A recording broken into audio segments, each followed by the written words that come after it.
Here to give the command, please welcome the Governor of Florida, Mr. Charlie Crist. Gentlemen, start your engines.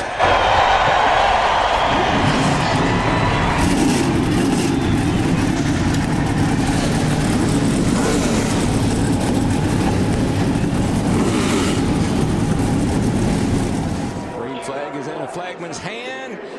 She's waving, Bobby Allison waving a flag. Boogity, boogity, boogity. Let's go racing, boys.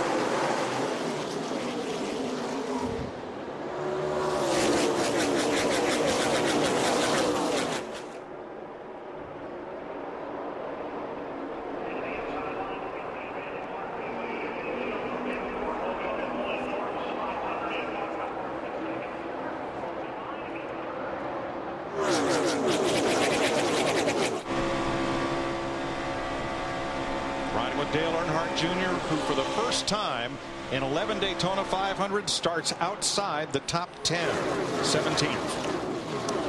And believe it or not, in that very first corner, 1 and 2 down there, you can already tell what kind of car you got.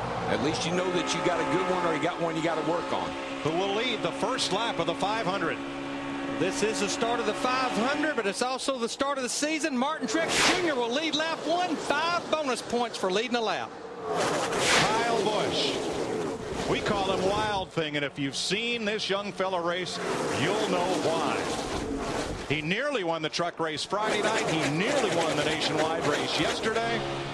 He got a victory Thursday in his Gatorade dual race to qualify for the 500, and he wants this one. If Kyle Busch is racing in a race, I'll buy a ticket to go watch him. That's how good he is. What'd you say? He can run 3 wide by All himself. by himself. Just give him a little room. Not even a lot of room. Smoker down on the apron, coming up on the track in turn 4. Eric Almirola spins and gets out of harm's way, it looks like. Oh, boy. He tried to stay off Jamie McMurray. David Reagan got in him. Reagan's done that a couple of times this week.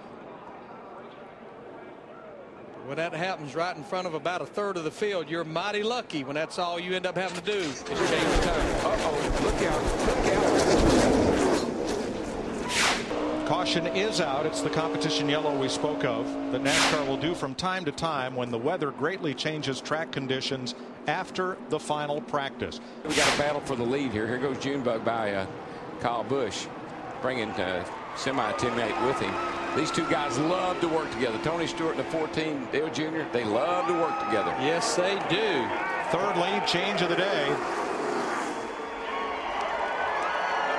And the fan favorite by a wide margin and perennial winner of NASCAR's most popular driver award, as Bill Elliott was before him, Dale Earnhardt Jr. front of the field. I think a few of them been sitting on those green hats, but they all came up in the air then.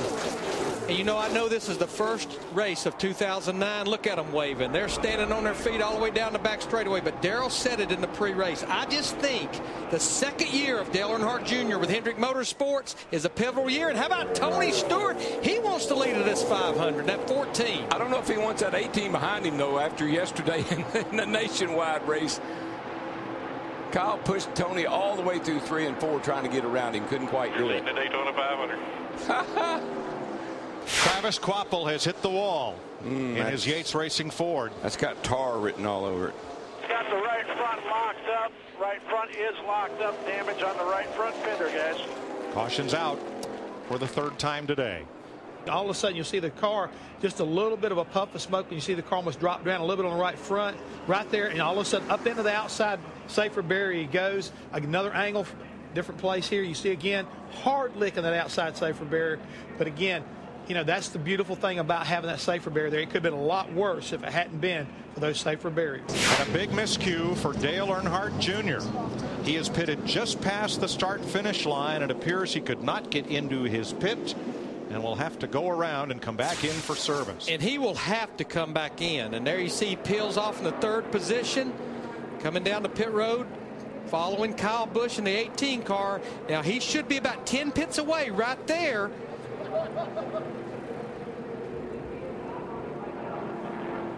And there you see, he knew immediately. And I can't help but think to Jeff Hammond's keys to this race, don't beat yourself, especially on pit road. Look at that bump that Kyle Busch put on that 24 car and just shot him up into the lead.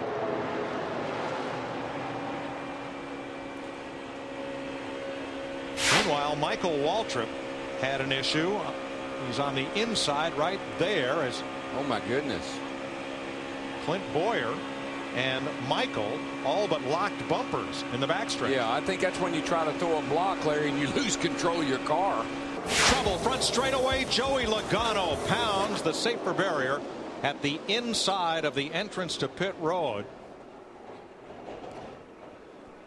And it's a hard hit for the 18-year-old from Middletown, Connecticut. He had been doing so well from the back. He climbed up to 27th position as of a lap ago, but something sent that car out of line and hard into the wall. See what happens here. I got a feeling that he tried to stay off of Scott Speed in the 82, and then he drove down in front of Greg Biffle. But look at that, a hard lick there. I love it that they finally put the safer barrier there. That used to be a dirt bank several years ago, and boy, it was worse than hitting a wall. You would know. You hit that thing a ton. Wasn't it 4th of July race? No, it was in the 500 in 83. And you know, no one did anything wrong there. Scott Speed got loose. Joey Logano tried to stay off of him. Greg Biffle in the 16 was right there.